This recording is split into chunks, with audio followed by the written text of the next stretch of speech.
Рассказывать о своей стране на большой площадке, где одновременно находятся представители сотни государств. Это не только приятно и интересно, но и экономически выгодно, считают эксперты-экономисты. Таким местом активного международного общения в 21 веке стали форумы.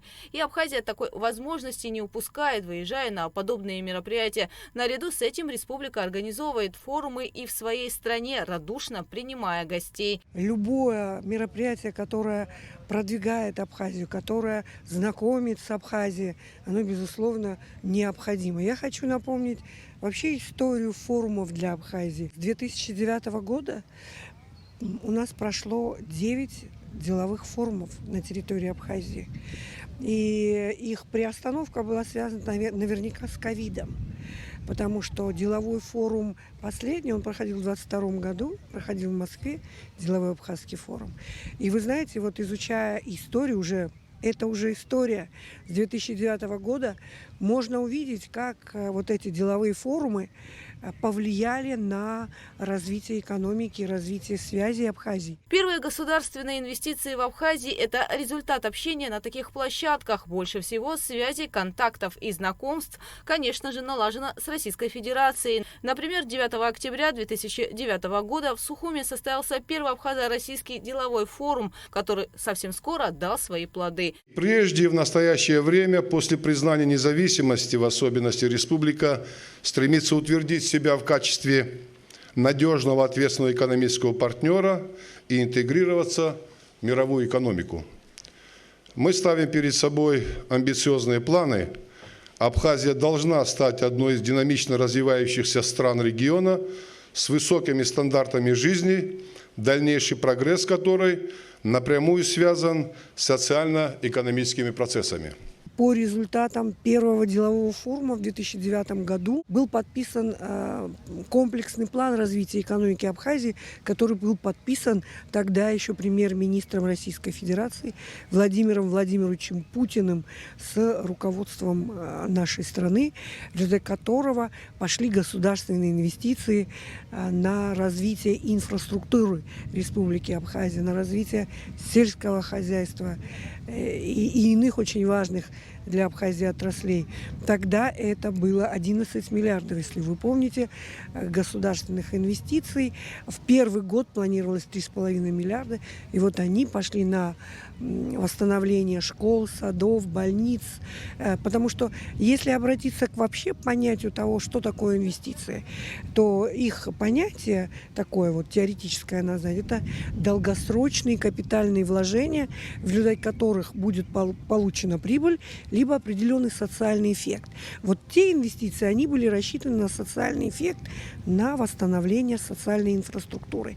Потом пошли инвестпрограммы на развитие малого бизнеса, вы помните, были построены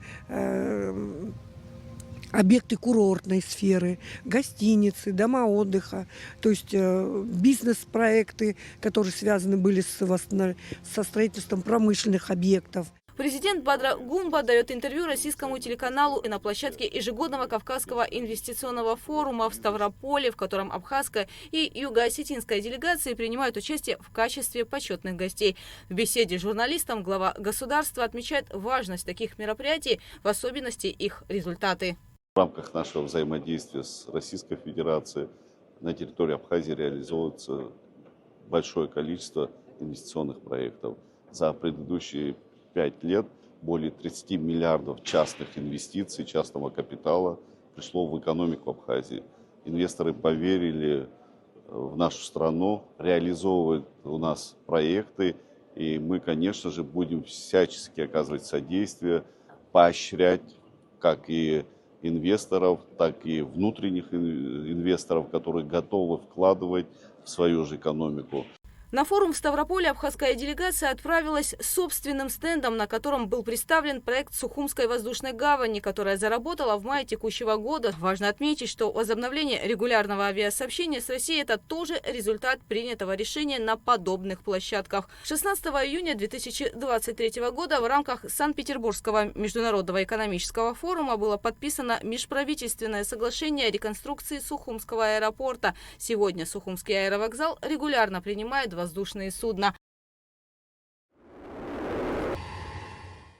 Абхазский стенд посетили глава правительства России Михаил Мишустин, зампредседателя правительства Российской Федерации Александр Новак и полпред президента России в Северо-Кавказском федеральном округе Юрий Чайка. В рамках Кавказского инвестиционного форума президент Абхазии Бадра Гумба и зампредседателя правительства России Александр Новак обсудили широкий круг вопросов сотрудничества, реализацию госпрограммы социально-экономического развития Абхазии на 2022-2025 годы, ход формирования проектов отраслевых программ социально-экономического развития Абхазии до 2030 года в туристической, образовательной, энергетической, здравоохранительной, социальной сферах. Александр Новак в интервью отметил, что сотрудничество с Абхазией и Южной Осетией – это важный аспект в отношении стран. Мы обсуждали с нашими друзьями, с нашими партнерами, в том числе и вопросы взаимного сотрудничества между нашими регионами, то есть развитие сельского хозяйства, взаимные поставки, например,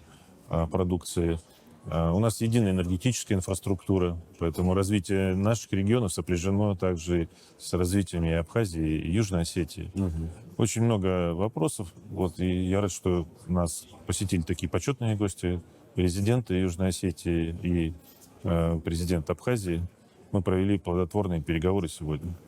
В рамках форума также состоялись серии встреч с представителями правительств российских регионов. Кроме того, президент Бадра Гумба дал эксклюзивное интервью информагентству ТАСС. В беседе были затронуты темы экономической интеграции, туристического сотрудничества и многое другое. В Кавказском инвестиционном форуме приняли участие более 4000 человек из разных стран, включая руководителей и представителей органов власти федерального и регионального уровня, бизнесменов, экспертов, журналистов, ведущих СМИ из России, стран СНГ и Каспийской пятерки.